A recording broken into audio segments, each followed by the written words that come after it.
Salut, moi c'est Maria Vilessa et bienvenue sur ma chaîne YouTube. Aujourd'hui on va parler d'un sujet qui fait peur, je pense, à tous les auteurs et à toutes les autrices, qui est la fameuse page blanche. Tu sais, ce moment où tu t'avais plein d'idées, t'étais à fond sur ton roman et puis d'un coup, plus rien. Tu restes devant ton clavier, tu doutes, t'es fatigué, tu n'arrives pas à écrire une seule ligne, ou tu commences à écrire quelque chose et puis tu effaces et voilà, tu n'avances pas en fait. Bon, déjà j'ai envie de te dire, t'inquiète pas, c'est normal, on passe tous par là. Et la bonne nouvelle, c'est qu'il y a des solutions, des choses qu'on peut mettre en place pour pouvoir aller au-delà de cette fameuse page blanche. Déjà, si tu bloques un peu sur l'avancée de ton roman, ce qui peut être intéressant, alors ça vaut peut-être un peu plus pour les auteuristes architectes, mais c'est de revoir le plan de ton roman. Ou alors d'en faire un, parce que même si tu es jardinier ou jardinière, tu peux éventuellement avoir besoin de temps en temps de revenir en arrière et de peut-être pas de faire un plan hyper carré, parce que souvent les jardiniers et jardinières, ça les bloque un peu dans leur créativité, mais au moins de dresser dans les grandes lignes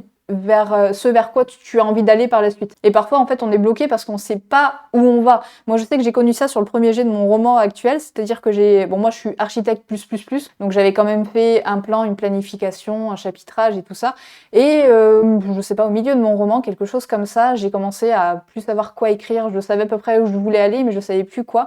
Et il a fallu en fait que je fasse une pause, que je revienne en arrière et que je fasse un peu le synopsis de chapitre par chapitre pour savoir vraiment où j'allais chapitre par chapitre, et ça m'a débloqué. Donc ça peut être intéressant de dresser un plan pour la suite de ton histoire selon là où tu bloques, et si tu as déjà un plan, c'est juste peut-être de revenir dessus et de le retravailler, parce que peut-être que tu as commencé à prendre une direction qui te convient plus, qui te convient pas, ou qui a changé aussi en cours de route. C'est pas parce qu'on fait des plans que forcément on est obligé de suivre le plan à la lettre.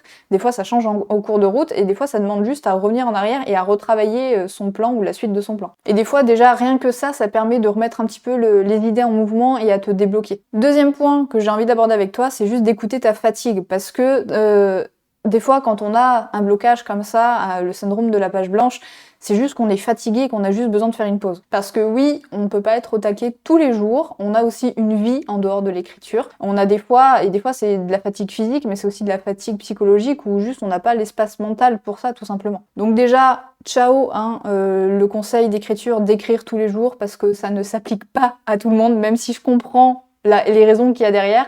Voilà, on peut pas écrire forcément tous les jours, et il y a des moments où on a juste besoin de faire une pause en fait. Surtout que des fois, quand on a ce syndrome de la page blanche, on a envie de forcer, et à se forcer, on peut aussi se dégoûter, se braquer et renforcer ce blocage-là. Et en plus de ça, on va culpabiliser, alors que des fois, ça demande juste en fait à faire une pause, à faire d'autres choses, à aller prendre l'air, à aller faire un tour. Et ça peut être une pause de quelques jours, mais même aussi de quelques semaines, voire de quelques mois, selon ton blocage, où tu en es dans ta vie. Et ça rejoint ma dernière vidéo sur comment trouver l'inspiration. Des fois, c'est aussi justement faire autre chose. Nourrir son esprit, et même quand tu travailles pas concrètement sur ton roman, faire autre chose, c'est aussi travailler sur ton roman, aller lire des livres, regarder des séries, aérer ton esprit, trouver l'inspiration ailleurs. C'est aussi quelque part travailler sur son roman. Donc vraiment, faut arrêter de culpabiliser parce qu'on n'est pas en train d'écrire tous les jours. Et des fois, le troisième point que j'ai envie d'aborder, c'est si t'as le syndrome de la page blanche, c'est parce que tu vas bloquer sur un passage précis de ton histoire. C'est-à-dire qu'on sait ce qui se passe avant, on sait ce qui va se passer après, mais là, on bloque. Et des fois, ça arrive très souvent aussi dans les scènes de transition, c'est-à-dire là où il se passe pas grand-chose, mais il y a quand même des choses à écrire, parce qu'on peut pas passer de la scène A à la scène B sans avoir un petit espace de transition. Et très souvent, les auteurs et les autrices bloquent là-dessus. Et ces moments-là, ces scènes de transition, elles peuvent être intéressantes, par exemple, pour développer la relation entre deux personnages, rajouter des infos sur des personnages, des choses comme ça, ou placer des choses par rapport à l'univers. Et quand on bloque là-dessus, alors il y a le conseil précédent que je t'ai partagé, c'est-à-dire des fois ça peut être juste, tu fais le synopsis de ton chapitre, mais tu l'écris à l'arrache, c'est-à-dire que c'est comme si tu racontais le chapitre à quelqu'un, voilà, machin il fait ci, machin il fait ça, puis il va rencontrer un tel, et puis il va réagir comme ça, et puis il va se passer ça, voilà, le but c'est pas de d'écrire joliment, voilà, t'es pas là pour le faire dire à quelqu'un, mais juste d'écrire factuellement ce qui va se passer, comme ça déjà ça te permet, moi c'est ce qui me permet de me débloquer des fois sur un chapitre ou sur une scène. Et sinon l'autre conseil que je peux te proposer, c'est d'aller par exemple piocher un livre dans ta bibliothèque,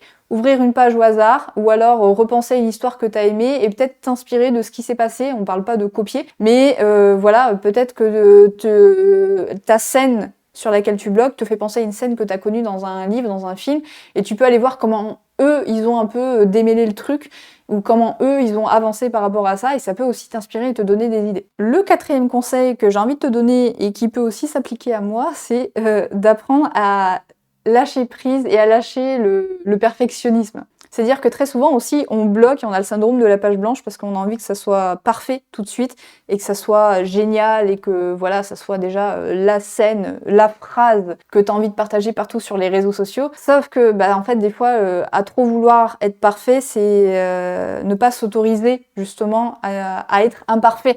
C'est-à-dire que tu es en plus, très souvent, là, si tu regardes cette vidéo, c'est que il y a des chances que tu sois sur ton premier jet, et un premier jet, c'est un brouillon. Donc il est là aussi, déjà, pour exister et pour être perfectible. Donc apprends petit à petit aussi à lâcher prise et à t'autoriser à mal écrire.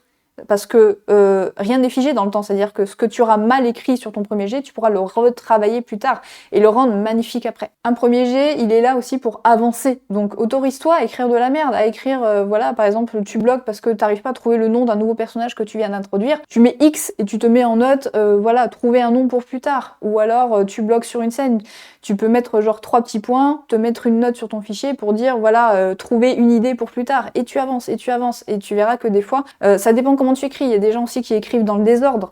Moi, je suis plutôt tendance à écrire dans l'ordre, sinon ça me perturbe. Mais par exemple, si je bloque sur un truc, soit j'arrive à dénouer et à trouver des nouvelles idées tout de suite, soit si je vois que je bloque trop, je passe à autre chose. Et vraiment, voilà, je me fais un petit encart en me disant, là, j'ai pas trouvé l'idée, trouver l'idée pour plus tard. Et des fois, en fait, rien que d'avoir en tête, parce que si t'es un peu perfectionniste, ça va te travailler. Tu vas te dire, ah mince, j'ai pas écrit ce qu'il faut. J'ai pas écrit comme il faut. Et tu vas y penser, même en dehors de l'écriture, et peut-être qu'en faisant autre chose, à un moment donné, bim, tu vas avoir l'idée, et il faudra te la noter assez vite pour l'intégrer à ton roman plus tard. Et dernier petit conseil que j'ai envie de te partager, je crois que je t'ai déjà partagé dans une autre vidéo, quand tu bloques et que tu n'arrives pas à écrire, ça peut être tout simplement d'écrire sur le fait que tu n'arrives pas à écrire. Voilà, tout simplement. Parce que tu vas écrire ça et tu vas me dire pourquoi je bloque, etc. C'est plus un exercice d'écriture, mais c'est plus pour dénouer le truc, en fait. Vraiment désacraliser le fait d'écrire.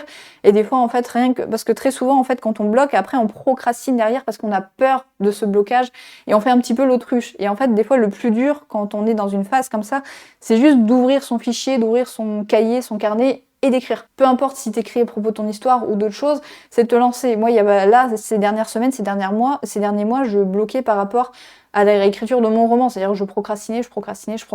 Et en fait, le plus dur, ça a été d'ouvrir mon ordinateur et de commencer à travailler sur ce que j'avais besoin de travailler. Et après, j'ai retrouvé tout de suite le plaisir de travailler sur mon histoire et ça s'est déroulé tout seul, en fait. Voilà, donc c'était mes conseils par rapport à ce syndrome de la page blanche. N'hésite pas toi à me partager dans les commentaires si tu as d'autres conseils, d'autres astuces, parce que bon, ce sont les miens, et il y en a peut-être d'autres aussi, donc ça pourra aussi profiter à toutes les autres personnes qui regarderont la vidéo. Et sur ce, n'hésite pas à t'abonner, à liker la vidéo, à la commenter, à la partager autour de toi, et moi je te dis à très vite. Salut!